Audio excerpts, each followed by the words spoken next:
भारतानं सिंधू नदीचं पाणी अडवलं तर पाकिस्तानचा मित्र चीन ब्रह्मपुत्रेचं पाणी अडवेल अशी पोकळ धमकी पाकिस्तानी नेते देत आहेत. पण खरंच हे शक्य आहे का?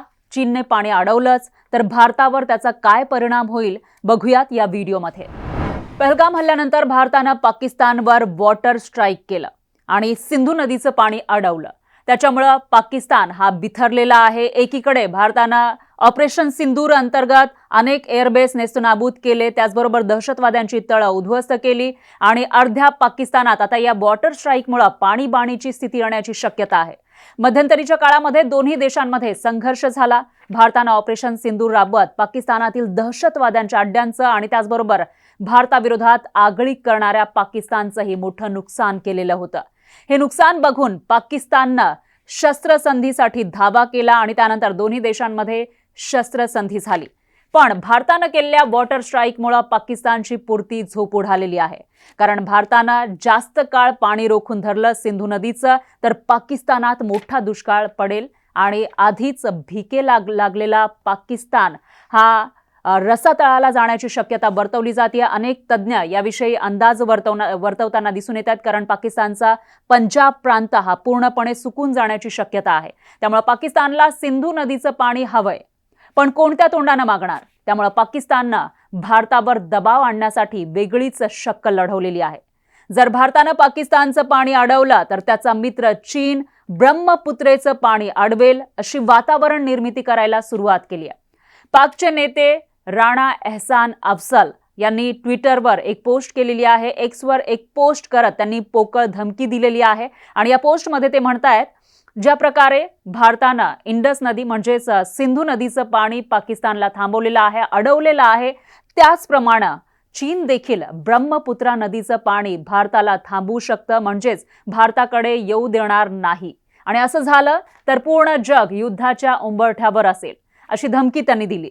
पण या धमकीमुळे भारत घाबरून जाईल आणि सिंधूचं पाणी अडवणार नाही असा समज पाकिस्तानचा असावा. पण पाकिस्तानी बोलताना थोडा विचार करतात का? अभ्यास तरी करतात का असा सवाल आहे. कारण चीननं जरी ब्रह्मपुत्रेचं पाणी अडवलं तरी त्याचा काहीही परिणाम भारतावर होणार नाही आणि हेच आसामचे मुख्यमंत्री हेमंत बिस्वा शर्मा यांनी समजावून सांगितलेलं आहे आणि पाकिस्तानच्या अशा नेत्यांना जोरदार उत्तर दिलेलं आहे. खडे बोल त्यांनी सुनावलेले आहे. चीननं ब्रह्मपुत्रेचं पाणी अडवलं तर काय होईल ते शर्मांनी समजावून सांगितलेलं आहे. अतिशय सोप्या शब्दांमध्ये किती टक्के सिंधू नदी ब्रह्मपुत्रा नदी ही तिबेटमधून वाहते, चीनमधून वाहते आणि किती टक्के प्रवाह त्याचा भारतामध्ये आहे हे ते सांगतायत.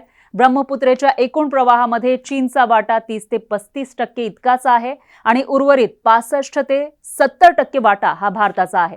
अरुणाचल प्रदेश, आसाम, नागालँड आणि मेघालयमध्ये मुसळधार पाऊस पडतो आणि भारतातील अनेक उपनद्या या ब्रह्मपुत्रेला येऊन मिळतात. त्यामुळे भारतामध्ये ब्रह्मपुत्रा नदी वाढते.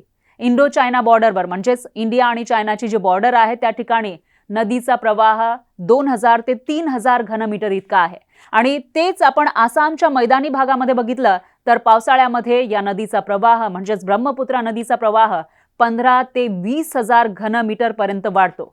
याचाच अर्थ हा प्रवाह 6 ते 7 पटीनं जास्त भारतामध्ये आहे. आपण जर या नदीचं उगमस्थान बघितलं तर ते तिबेटमध्ये आहे.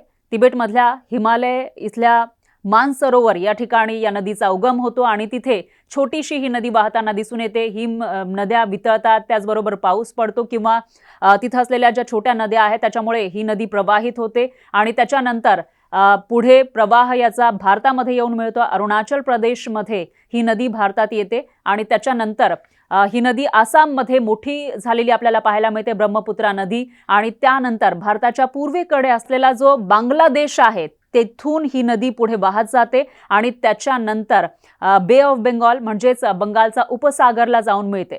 त्याच्यामुळे आपण हा प्रवाह बघितला तर याच्यामध्ये मोठ्या प्रमाणामध्ये ही नदी भारतामध्ये प्रवाहित होताना दिसते. त्यामुळे चीननं कितीही पाणी अडवलं तरी देखील त्याचा काहीही परिणाम भारतावर होणार नाही आणि हेच हेमंत बिस्वा शर्मा यांनी पटवून दिलंय.